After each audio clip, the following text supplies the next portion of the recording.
S, ಪಾಕಿಸ್ತಾನದ ರೆಕ್ಕೆಯನ್ನ cut ಮಾಡಿದೆ ಭಾರತದಲ್ಲಿ ಪಾಕ್ ವಾಯು ಮಾರ್ಗ ಬಂದ್ ಆಗಿದೆ. ಮೇ 23ರವರೆಗೂ ವಿಮಾನ ಹಾರಾಟವನ್ನ ಭಾರತ ನಿಷೇಧಿಸಿದೆ. ಹಾಗೆ ಇದರ ಜೊತೆಗೆ ಪಾಕ್ ನಟ ನಟಿಯರಿಗೆ ಭಾರತ ಶಾಕ್ ಮೇಲೆ ಶಾಕ್ ಅನ್ನ ಕೊಟ್ಟಿದೆ. ಪಾಕ್ ಆಕ್ಟರ್ಸ್ಗಳು ಯಾರ್ಯಾರು ಇರ್ತಾರೋ ಅವರೆಲ್ಲರ ಸೋಷಿಯಲ್ ಮೀಡಿಯಾಗಳನ್ನ ಬ್ಯಾನ್ ಮಾಡಲಾಗಿದೆ. ಇತ್ತ ಪಾಕಿಸ್ತಾನದ ಮಾಜಿ ಕ್ರಿಕೆಟಿಗ ಶಾಹಿದ್ ಅಫ್ರಿದಿಯ ಯೂಟ್ಯೂಬ್ಗೂ ಕೂಡ ಬ್ರೇಕ್ ಅನ್ನ ಹಾಕಿದೆ ಕೇಂದ್ರ ಸರ್ಕಾರ. ಎಸ್, ಈ ಮೂಲಕ ಪಾಕಿಸ್ತಾನದ ಒಂದೊಂದೇ ರೆಕ್ಕೆಗಳನ್ನ ಇಲ್ಲಿ ಭಾರತ ಕಟ್ ಮಾಡ್ತಾ ಬರ್ತಾ ಇದೆ.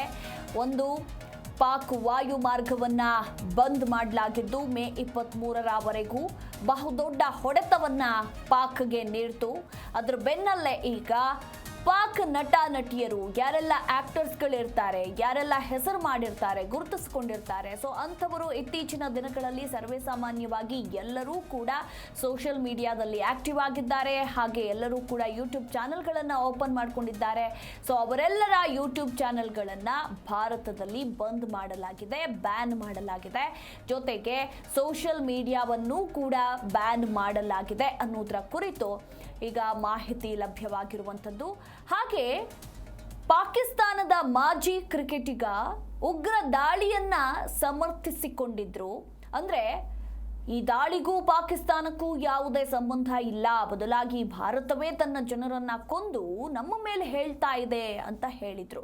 ಹೀಗಾಗಿ ಅಫ್ರಿದಿ ವಿರುದ್ಧವೂ ಕೂಡ ಕೇಂದ್ರ ಸರ್ಕಾರ ಕಠಿಣ ನಿರ್ಣಯವನ್ನ ಕೈಗೊಂಡಿದೆ. ಆತನ ಯೂಟ್ಯೂಬ್ ಚಾನೆಲ್ ಅನ್ನು ಕೂಡ ಭಾರತದಲ್ಲಿ ಬ್ಯಾನ್ ಮಾಡಲಾಗಿರುವಂಥದ್ದು. ಈ ಮೂಲಕ ಹೊಡೆತದ ಮೇಲೆ ಹೊಡೆತ ಭಾರತ ಪಾಕಿಸ್ತಾನಕ್ಕೆ ನೀಡ್ತಾ ಇದೆ. ಈಗಾಗಲೇ ಸಿಂಧೂ ನದಿಯ ನೀರನ್ನ ಬಂದ್ ಮಾಡಲಾಗಿದ್ದು ಅತ್ತ ಪಾಕಿಸ್ತಾನದಲ್ಲಿ ನೀರಿಗಾಗಿ ಜನರು ಪರದಾಡ್ತಾ ಇದ್ದಾರೆ. ಇನ್ನು ಅದರ ಬೆನ್ನಲ್ಲೇ ಈಗ ವಾಯು ಮಾರ್ಗವನ್ನ ಕೂಡ ಬಂದ್ ಮಾಡಲಾಗಿದೆ.